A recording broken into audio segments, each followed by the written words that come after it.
Okay, everybody, I'm going to start off this video's topic with a little bit of backstory on me. And I'm afraid that if I don't do this, this video is going to feel very far out of pocket. So let's take a moment, go back to the younger years of a day in the life of young Corbs, back in the days of innocence.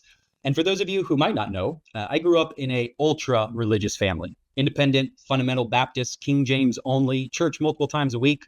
We wore suits to church. Girls were forbidden from wearing pants. We were so religious, in fact, that I was homeschooled my entire life. Never went to a real school. And this was because if you go to school, you're going to learn about evolution and other demonic ideas. So you can't have that. You could say that I was religious maxing, and I was even ordained as a minister. Even through to today, I could legally perform a wedding or a funeral. So, as a quick side note to any channel members, if you need to get married or buried, hit your boy up. I got you. And this might sound crazy for me to say, or it might sound crazy to hear, but I've probably forgotten more about the Bible than you will ever know. And today, we're going to put some of that knowledge to use. In this video, I'm going to be walking through some passages in the Bible, and we're going to be drawing out some inspirations for our trading. You could say that this video is going to be a sermon for traders. Now, if you're religious or not, it doesn't matter. If you are a trader, you're going to find this very helpful. So stick around and tune in. And if you find yourself with a copy of the good book handy, go ahead and crack it open and turn to the book of Exodus. This is where we can start our first story of the Bible. Now, if you're reading through the book of Exodus, what you're going to find is the children of Israel, God's chosen people. They're in captivity. They are slaves in the land of Egypt. Now, at a certain point, God raises up Moses. He comes to him in a burning bush and he says, I want you to go tell Pharaoh, the leader of Egypt, to let my people go. So he does that, and Pharaoh says, no, I'm good.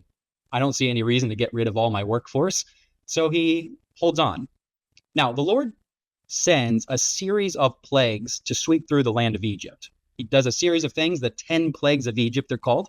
He sends flies, he sends frogs, he sends locusts to eat everything up. He blocks out the sun. He turns the Nile River into blood. He sends a death angel to kill the firstborn male child of all the households. Crazy stuff. So eventually Pharaoh has enough. He lets the people go, and the Israelites are free. They walk on out. Now, as they're leaving, Pharaoh has a change of heart and he says, I've just been punked. I'm not going to let my slaves go that easy. So he sends his army to go after and to recapture the children of Israel. So as the children of Israel are leaving, they find themselves in a very bad spot. Right in front of them is the Red Sea. Right behind them are the armies of Egypt. So God does another miracle. He splits open the Red Sea, and the children of Israel, they walk across on dry ground. He also takes care and wipes out the entire army of Egypt. And the children of Israel are free once again. And you could say in a way that things are looking up for old Izzy. They're free, and they're on their way to the promised land, a land that flows with milk and honey. And then almost immediately, with their newfound freedom, they forget about God, and they build for themselves false gods. They build for themselves graven images, the same gods that were back in the land of Egypt being worshipped, and then they start worshiping them. These people, they saw the plagues, they walked across on the dry ground, and then almost immediately, they turned back, do a 180, and start doing the things that they did back in captivity. You might think that this sounds absolutely crazy, but before you cast the first stone, tell me this. Does this sound exactly like your trading journey? You're on these times where things are going well, you're feeling confident, you're starting to see good results, and you yourself are on the way to the promised land. You're on your way to your trading goals.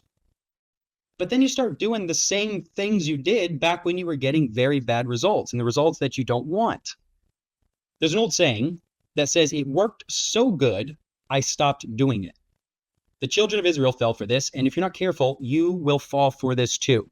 It is very normal in our trading to be able to string together a good series of, let's say, 3 or 4 days in a row, and then to start feeling like we cracked the code of the market and not being able to make that connection that we're making progress in our trading, not randomly.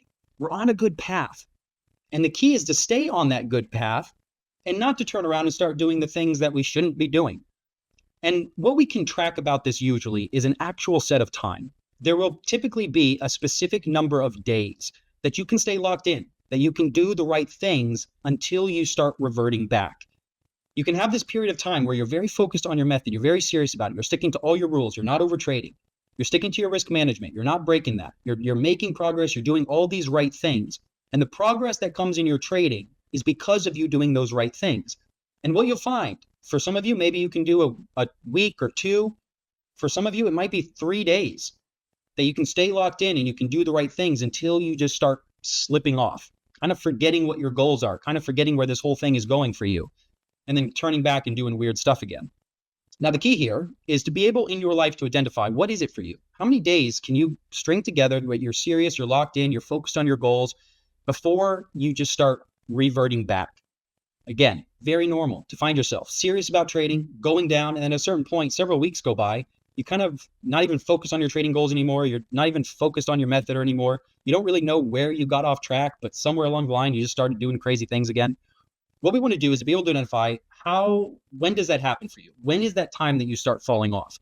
And then the real key here is that be prepared, because it's going to happen very cyclically like this, to where if you identify, you know what, I can stay locked in for like 3 days. After 3 days, I just fall apart. And as a cue, this probably happens in other areas of your life as well. If you get serious about a diet, it's going to be that same thing. You can probably stay for a certain amount of time, and then you just start reverting back, forgot why you started reverting back, and just falls apart. Once you can identify how many days that is for you, really focus in when you hit that limit. If you notice that it's 4 days for yourself, on that 4th day, especially on that 5th day, be prepared. This is not the time to let yourself go. This is not the time to do anything crazy. This is the time to just, whatever you do, keep on that path. Learn something from the children of Israel. Don't fall for the trap of it worked so good, I just stopped doing it. Now, for our next Bible story, grab your good book, and let's turn back to the book of Genesis. Go back to the very, very beginning. Now, if you read the very first words of the Bible, you're going to find, in the beginning, God created the heavens and the earth, the creation account. Now, as God created everything, he made a paradise. And then he created man. From the dust of the earth, he formed Adam. He breathed into his nostrils the breath of life, and man became a living soul. We have the first man. He realized it wasn't good for man to be alone, so he took one of his ribs and he created Eve. And here we have it. The first man and the first woman, and they're in paradise. They have no wants. They have no needs. Everything is taken cared for. Everything is sorted. They're butt naked for some reason. Life is just good. And the only thing that they have to do is don't eat the forbidden fruit. Everything else will take care of itself. The only thing they have to do is don't eat the forbidden fruit. Now, spoiler alert, if you haven't read the story for yourself, they eat the forbidden fruit. And when they eat the forbidden fruit, they get kicked out of Eden. They get kicked out of paradise. Now, as a trader, your Eden, this is your trading business. Everything that you want is possible. You can have the thing you want out of your trading. I think for most of us, it's a life of freedom. You can have this. And in our life, things can get really messy. A lot of things in our life can go off rails. But as traders, we have to make sure that we don't get kicked out of Eden. For the last 2 years, I've been aggressively traveling all over the world. Freedom is why I got into trading. And this has been a benchmark thought for me. And the way that I navigate a lot of whatever I do out there in the world is thinking to myself, is this going to kick me out of Eden? Because things can be chaotic. Stuff can start going all over the place.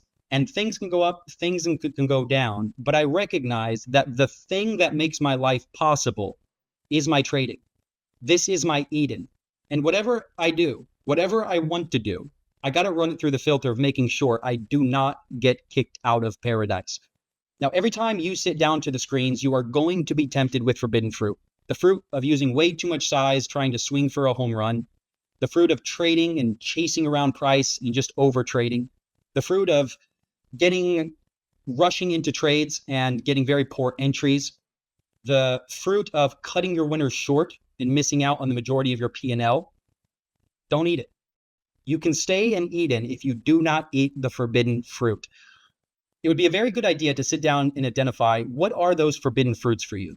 What are the things that keep getting you kicked out of paradise? And every time you sit down to the market, just know you're going to be tempted with those forbidden fruits. And if you eat them, you're going to get kicked out of Eden. And so much of our job was so much of what Adam and Eve had to do was just don't eat the forbidden fruit. And in our trading, if you can identify those, we can learn something from Adam and Eve here. And no matter what happens, no matter what you're doing in life, if you're a trader, just don't get kicked out of Eden, yeah? Okay, let's do one more story and then we'll wrap things up here. In the New Testament, if you turn there, I believe it's in 1 Peter, the Bible will tell us to be sober and to be vigilant because our adversary, the devil, as a roaring lion, walketh about seeking whom he may devour. Very strong words here, very powerful words. Sober, vigilant, adversary, roaring lion, devour. Tough language. We could tweak this a little bit for our trading and say this. In our trading, be sober, be vigilant, because your adversary, the market, walketh about as a roaring lion, seeking whom he may devour.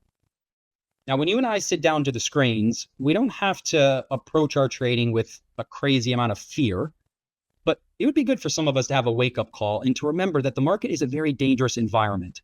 And one trade can absolutely devour you, but it doesn't have to be this way. We can be sober, we can be vigilant. And a good question to ask yourself, if you were to look over, let's say, the last 30 days of your trading, would you be able to say that every time you sat down to the screens, you were sober and you were vigilant about the actions you were taking? Or if you were being honest, were there a lot of times you sit down to the screens to trade, but you're not focused, you're not locked in, you're just kind of dicking around, distracted with a bunch of things, not really focused on the job at hand? Trading is not the environment for this. And the market is a very dangerous environment. Again, we don't have to be scared of this, but we should have this healthy respect for what we're doing here. And again, understanding that one bad day, one bad trade can absolutely eat us up. And if you've recognized this in yourself, that, yeah, you know what, Corbs, if I'm being honest, a lot of times when I sit down to the screens to trade, I'm not locked in. I'm being very distracted about what I do. Let the dead bury the dead. You've paid for those sins already. Make the commitment today to yourself that every time you sit down to the screens, you are going to be sober, you're going to be vigilant. And listen, life happens. Maybe you can't be locked in every single trading session every single day. But when this happens, just lean back. Don't trade if you can't be focused. Just like in the Christian life, the devil's going to be there to try to get you off the path and devour you. And in your trading life, the markets will try and devour us. But they don't have to. Be sober and be vigilant and do not get devoured. Yeah. Listen, these are some lessons from the good book. We can all learn something from the children of Israel, and don't fall for the trap of it worked so good, I just stopped doing it. When you trade, be sober, be vigilant. Don't let the market devour you. And above all, whatever else you do, don't get kicked out of Eden. Every head bowed, every eye closed. Let's end this video with a prayer for traders. Lord, give us volatility and a little bit of luck. We'll take care of the rest. Amen.